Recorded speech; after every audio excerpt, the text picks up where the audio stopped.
What is good, hip hop? What is good? It's your boy Robb D in the building, aka Robb DZ, BKA Robb D in the place to be, or at the real Robb Diggie on IG. You already know what it is. We are getting down to the final episodes of season 5, the transformation of hip hop, the years of hip hop between 2010 and 2019. And this episode is dedicated to the late great Nipsey Hussle. Nipsey was the essence of hip hop. Nipsey was everything to a lot of us in the hip hop world. And this episode, I have a guest on here that needs no introduction. He goes by AJ P. Dub Paris. This will be his 6th time on the platform. He is one of the most watched or most viewed guests that I've had on this platform. And he is what I would call definitely a hip hop historian, a hip hop head.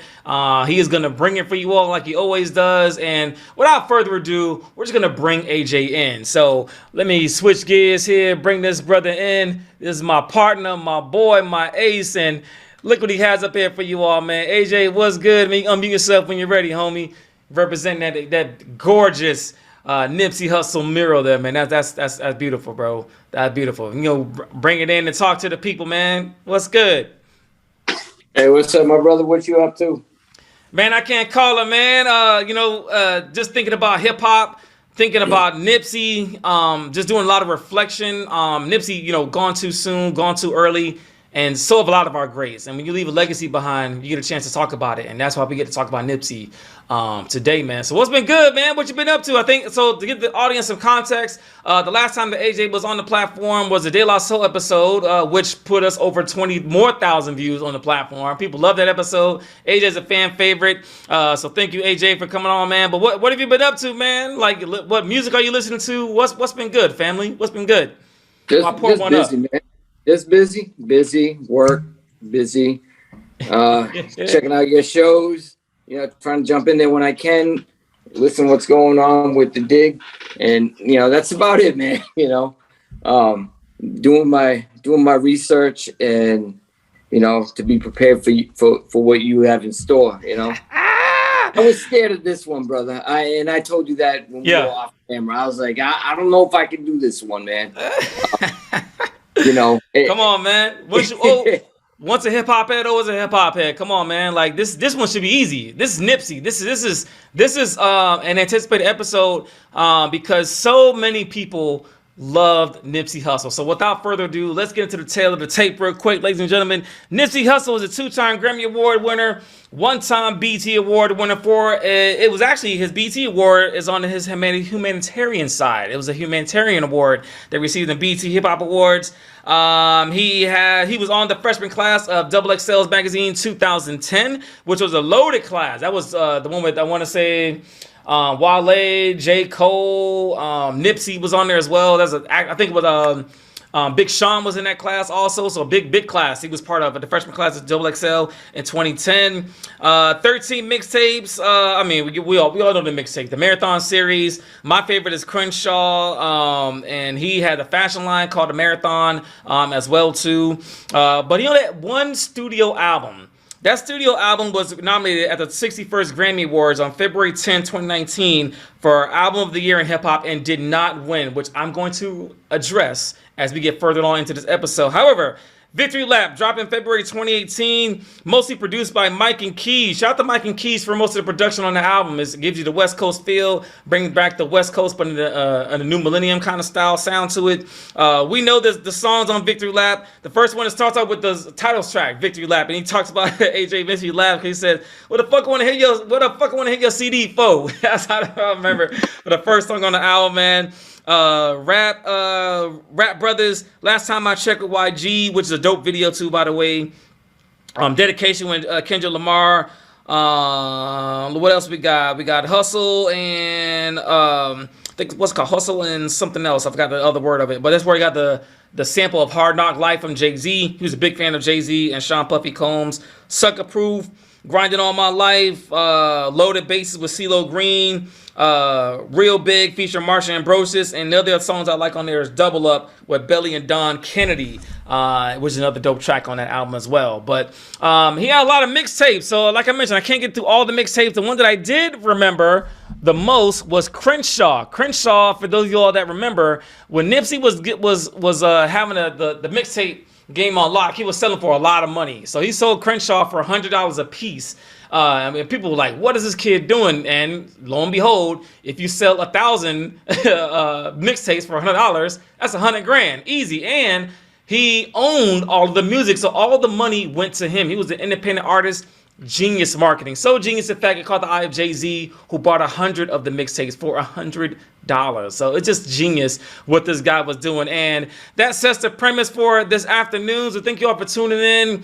This is going to be a heartfelt episode because so much of what Nipsey meant to hip-hop. I have this picture down here at the lower right, the Heart Part 5 from K-Dot that just came out a few weeks ago. And shout out to K-Dot and his vision and his essence of him embodying Nipsey Hussle, and I'll talk about that toward the end here. But my first question for AJ, P-Dub in the building, man. AJ, talk to me, man, about your feelings about Nipsey Hussle and his contributions to this culture that we love called hip hop. Okay, wow. Like one thing that we did say, before we came on, in all honesty, I didn't listen to him as much as I should.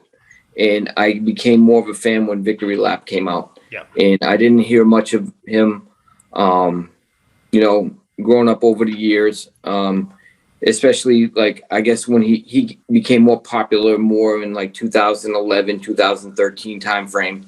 I know he dropped some before that.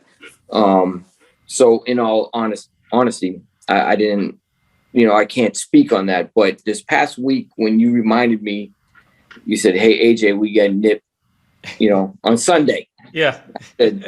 I told you when you hit record, I was scared to do this show. Yeah. I didn't think I could add value to this show. And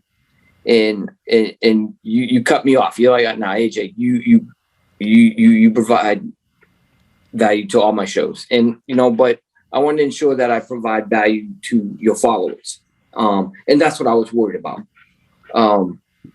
So listening to his older recordings, and I'll say the word album, but I know they call them mixtapes because right. The album really studio, blah, blah, blah. Right. And wow, he was ahead of his time. And there was a song on the Marathon Continues, or TMC, which was called Who Detached Us. And out of all the different songs he'd been making about living in LA, street culture, hustling, gang culture, but not in he's showing his story. All right. He came out with a song called Who Detached Us. And it hit me hard. And just listening to the lyrics, and I'm gonna read, if you don't mind, I'm gonna read the very first bar of the song. It starts off like this. He says, "Look, somehow I escaped the fate of this life I lead. Divorced the street, she tried to kill me and my wife to be." And this was in 2013 or 2011, unconfirmed. And he wrote that lyric back then. And it's like, so he's trying to lead his lifestyle of what he grew up with, but it won't let him. Yeah. And just think about March 13, 2019. What happened that day? Someone, for whatever reason, not too sure of the confirmation. Maybe you can explain that later or something, of why that man killed him, and that's what made me think about that lyric right there. Right when I heard that song, I was like, wait a second, I'm listening to one of his early albums, and he's saying something that happened to him some 6-7 years later. I'm like, what the Yeah. And as you listen to this whole song, and I just pointed out those lyrics on that one song right there, but if you listen to that whole entire song, the first verse, he talks about himself. And then the second verse, he talks about like a young kid going through some other stuff, right? And coming out of that situation, and it's like this man is thinking ahead of his time. And as I mentioned off recording, the final verse of this whole song is a sample of Steve Jobs, the former Apple CEO before he passed, of a speech that he made, and he talked about we come together in death. And so who detached us? Regardless of who detached us, what is your story? But we will come together, in another life. And maybe then we can understand each other. Maybe then we can come together. And so, like you said earlier, this Nipsey is smart. He's thinking way outside. And how many people think like that from if you want to say a broken story, a broken childhood, coming up a certain,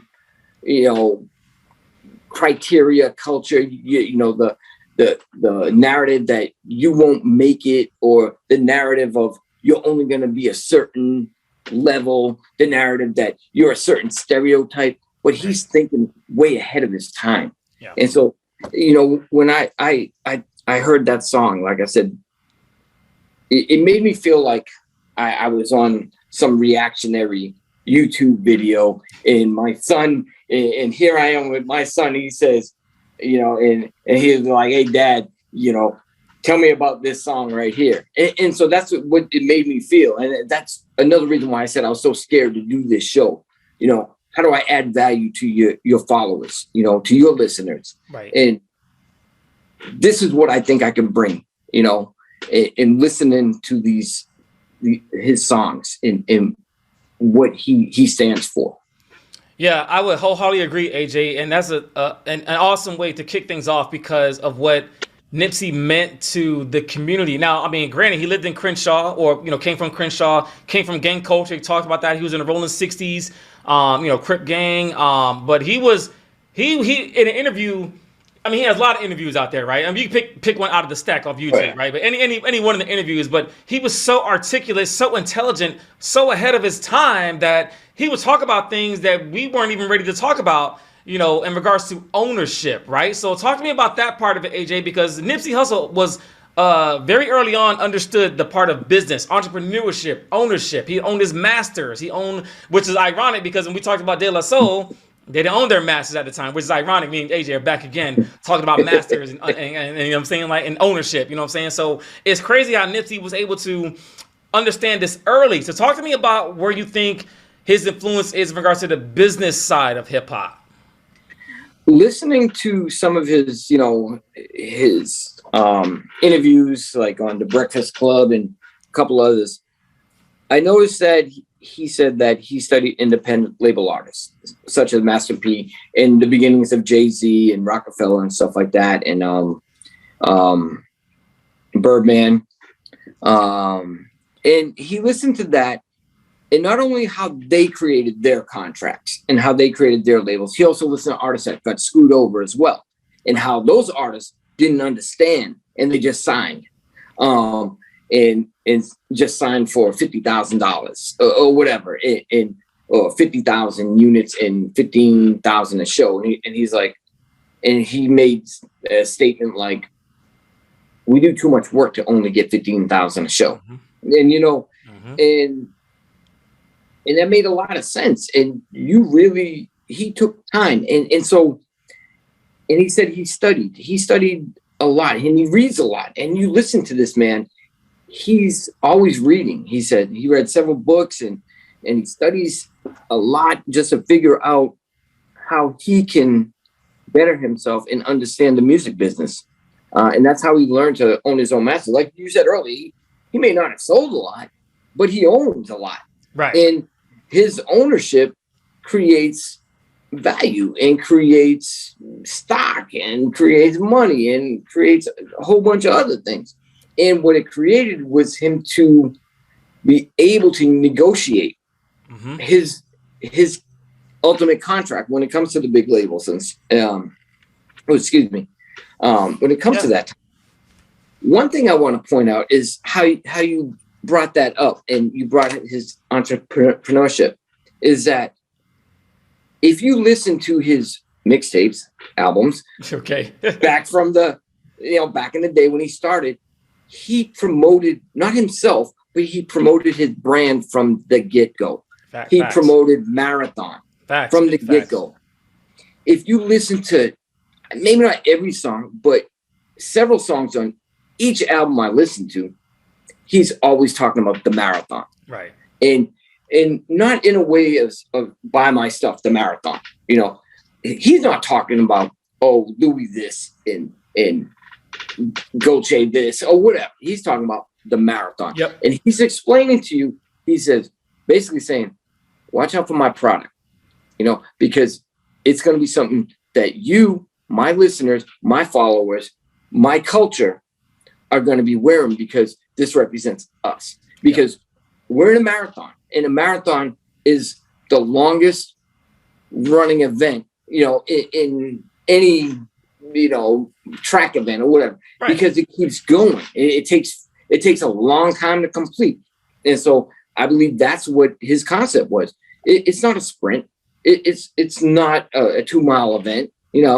It's long. It's going to take a while. And kind of like what you mentioned about the stairs versus the elevator. Yeah. It's going to take a while to get to the top. You're not going to get there in a minute. So let's let this marinate and let's let it grow. And so with this marathon, he said that from his albums in the late 2000s, 2010, 11, 13. And he kept saying it in his lyrics and then bring it into the victory lap. And imagine what could have happened after the victory lap, Yeah. And it's just heartbreaking, Yeah. And man. It is heartbreaking, AJ, and the reason why we call this episode "Take the Stairs" is because of the marathon, right? Nipsey understood that nothing of value happens overnight. Nothing of value is quick. There's no such thing as a quick get rich money scheme or nothing like that. He was always about the grind, the hustle, taking the hard road. He was always about that. I always admired that about Nipsey. Even all of his interviews, he was always about going the hard road. Taking the stairs. And I was like, yo, what are we talking about here? Most people are like, yo, forget that. I'm gonna take the elevator to go get to the 12th floor. I'm gonna take the stairs. Yeah. It's just a mind state, AJ. It's the state of mind that you're in. That that grind, that hustle, that that entrepreneurship. You said a lot of his influences are Jay-Z and Puffy, like you mentioned before. Started independent labels, and look where they are now. They're moguls. Nipsey would have been a mogul for sure. He would have been a young mogul for sure. I guarantee it if this man was still on this earth, in the physical sense. But talk to me lastly, AJ, let's talk about legacy for a second, because when Nipsey passed on March 31st of 2019, when he was gunned down in front of his Marathon storefront, which is still closed too, by the way. He never reopened it. It's never been reopened since then. But you mentioned a little bit about how he was still heavy in the street, how he just couldn't get away from it. But I think that was by design, because Nipsey loved the people. He always wanted to make sure that his people were taken care of. He always wanted to give back to the youth. He always wanted to be involved in the community. His humanitarian work speaks for itself. I mean, he is always pouring back into the community. And then like, to your point, the community, the neighborhood, the community was his demise at the same time. It's just such a sad turn of events for Nipsey. But what does he mean, AJ? Let's talk about his legacy for a little bit, and then we'll get to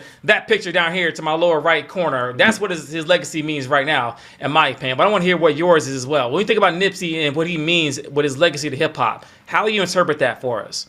Wow, legacy to hip hop. I have to stick with his brand. It's going to continue, and hopefully we have artists like Kendrick and, not just from Kendrick because he's from that area, right? But maybe other artists from that area, up and coming artists, they honor him with the marathon, and in a fashion that, I'm going to use a lyric that I've heard throughout his songs, through albums, Tupac of my generation. Yeah. And that's how his legacy continues, is the artists that embrace him, that are his age, in his level, in his genre, age genre, I'll put it like that. Right. If they look up to him, kind of like what we did, because we grew up Tupac. Tupac was my age, Yeah. And we still honor Tupac, and like he's still living today. Yeah. In a sense, through his music and everything. So will today's generation continue with that? Yeah. And that's what we need. And that's how his legacy remains. His brand, his store, that's on it. Honestly, that's on his family to keep that going. And one thing I learned on the marathon thing, he has the marathon OG, was the cultivation of legal marijuana that they sold in stores and stuff like that, called the marathon OG. So, and that's probably, I think, owned by his family or conglomerates or whatever. Didn't get too much into that. We were focusing more on the music and business side. So, Tupac of my generation, what does that mean? Tupac expressed in his lyrics, in his songs, the meaningful songs of pain, his pain. When I say the word his pain, I'm meaning his with quotations. Yeah. And not exactly his, but Tupac told a lot, recited a lot of stories in his music. And I'm not trying to discredit anything he ever did. Trust me. I love Tupac. For sure. All right? For sure. But his job was to tell the story of the people. And Tupac did that in one of the most greatest fashions anybody ever did. And now Nipsey came along and did the same thing, not the same exact way, but he did it in his way. Right. And he's open. He spoke of the culture, and you can hear that throughout his songs. But one thing, like I said, Nipsey did, he learned the business. Yeah. Like nobody has ever done, Facts. And that's what makes him stand apart. And I don't know if you're going to go into this, and I don't want to take away from your next topic or anything like that. But Nipsey also expanded, expanded what we talked about at technology and everything. Yeah. And so I won't touch that because you may intro that. But like I said, Nipsey is way ahead of his prime. I love the parallel, AJ, to Pac. Rest in peace to Tupac Shakur, hip hop legend. In my opinion, AJ, Tupac is the most influential rapper that ever walked planet Earth. Now, I didn't say he was the best; he was the most influential, because we're still talking about Pac in 2022. So, what Nipsey did, he just continued. He just continued what Pac had already started, right? And and I'm not saying that Nipsey in particular. We're just talking on Nipsey on the show, but there's a lot of other rappers that pick the torch up. All right, Pac, I got you. I'm gonna pick the torch up. I'm gonna continue to do your work. And I think that's exactly what Nipsey is. Nipsey is the millennial version of Tupac Shakur. He really is. He embodied it. He talked about the people. He talked about street life, gang life, all the things that Pac talked about. He had the softer side. Pac had so many different sides of Pac. That's why Pac is so beloved. So many different sides. And Nipsey showed the same thing. He was a father. He was an entrepreneur. He was a business owner. I mean, he always thought about the marathon, the long road. And there's going to be more AJ rappers after Nipsey, right? There's going to be others who are going to pick up his torch. Where he dropped the torch in his lifetime, they're going to pick it up and run with it. We're going to see this continue on into the future. But what I want to talk about, ladies and gentlemen, I want to recite to you all the bar from the Heart Part 5 from Kendrick Lamar. And I thought that, first off, shout out to Kendrick Lamar for giving us closure. I think that we hadn't really seen Nipsey. I guess I know it's kind of weird to say this, not like in the flesh, but we haven't really seen Nipsey since he passed. And in the last couple years, murals put up all over LA and things like that. But we didn't really see Nipsey on video or things like that until Kendrick Lamar showed us Nipsey's face, in the Heart Part 5. So I just want to recite to you all Nipsey's part of Nipsey talking his interpretation of art that Kendrick said. So he said, but that didn't change me staring down the barrel of a gun. Should I feel resentful? I didn't see my full potential. Should I feel regret about the good that I was into? Everything is everything. This ain't coincidental. I woke up that morning with more heart to give you. As I bleed through the speakers, feel my presence. To my brother, to my kids, I'm in heaven. To my mother, to my sis, I'm in heaven. To my father, to my wife, I'm serious. This is heaven. To my friends, make sure you count your blessings. To my fans, make sure you can keep them investments. And to the killer spent on my demise, I forgive you. Just know your soul's in question. I see the pain in the people with that. I see the pain in your people when that trigger that you squeeze. And though you did something gruesome, I was surely relieved. I completed my mission, wasn't ready to leave, but fulfilled my days. My creator, I was pleased. I can't stress how I love y'all. I don't need to be in flesh just to hug y'all. The memories I recollect just because of y'all. Celebrate my respect. The unity we protect is all above. And Sam, I'll be watching over you. Make sure my kids watch all my interviews. Make sure you live the dreams we produce. Keep the genius in your brain on the move. Into my neighborhood, let the good prevail. Make sure them babies and leaders get out of jail. Look for salvation when troubles get real. Because you can't help the world until you help yourself. And I can't blame the hood the day that I was killed. I had to see it. That was the day I felt, y'all had to see it. I'm reading this, you guys. Hold on with me. You had to see it. That's the only way to feel. And though my physical won't reap the benefits, the energy that carry on, it immense still. I want you. So basically, what Kendrick is saying, that in the spiritual world, that Nipsey is watching over us continually. Now, he mentioned Sam in that quote. Sam is his brother. Sam owns Nipsey Hussle's estate. So he's watching over Sam. Sam, make sure that my kids watch all my interviews. Make sure my kids do well. I'm in heaven. I'm good. I mean, it's like, it almost makes you, AJ, get emotional when you see that shit, man. You're just like, oh my God, like who would think to talk about Nipsey or speak for Nipsey in that sense? Kendrick Lamar. Shout out to Kendrick Lamar for doing something that has never been done in hip hop that we're probably never ever gonna see again. And if we do, it may not be as impactful, but. And that's what I talk about Nipsey now. And I think about Nipsey. I think about longevity. I think about the marathon that we and AJ been talking about, all throughout the episode, man. And I know we're going to start wrapping things up, but Nipsey meant a lot to the community of hip hop, and he was sorely missed. And I hope that this interview or this episode resonates with you all to continue to push, continue to move. Things are going to get rough. Jump over those hurdles, those obstacles are going to come your way. You're going to get hate. But continue to keep pushing, keep moving, and that's what we do, and that's why we pay homage to the late, great Nipsey Hussle. But AJ, P-Dub, my man, it's time to start wrapping things up in this episode. Probably one of the most heartfelt episodes I think I've ever filmed in my 90-plus episodes of podcasting, man. Real talk, man. So shout out to AJ, man. But ladies and gentlemen, have we been doing in all of Season 5?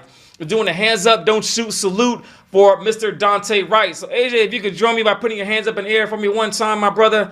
I'm going to say hands up. You're going to say don't shoot. We're going to repeat that chant 3 times to keep the life and memory alive for Daunte Wright. So one time, AJ, for me, hands up. Don't shoot. Hands up. Don't shoot. Hands up. Don't shoot. Rest in peace, Daunte. Rest in peace to Nipsey and all of the others that we have lost due to social injustice in the United States of America. Which brings us to the shout out portion. AJ, making his 6th appearance on the podcast. AJ, I got to tell you, man, I know what you said in the beginning that you didn't think you was going to bring value. I disagree with you right from the start. You're very articulate. You're one of the best hip-hop minds that I know, and I think the audience definitely can feel your passion and your beloved love for this culture we call hip-hop, man. So the floor is yours, my brother. Who your shout is going to, family? I know you see that Celtic version out there, that Celtics jersey out there. Let's see how they do by the time this airs next week. All right. I do got like 3 shout outs, so I'm going to try to make it as quick as I can. Sure, Celtic. Brother. All right. Like I mentioned earlier, off tape, I represented number 34, Paul Pierce. He's from Inglewood, California. So I did want to represent California, give respect. All right. I didn't go full Boston on you. So that's number 1 shout out. Go Celtics. All right. Tonight. All right.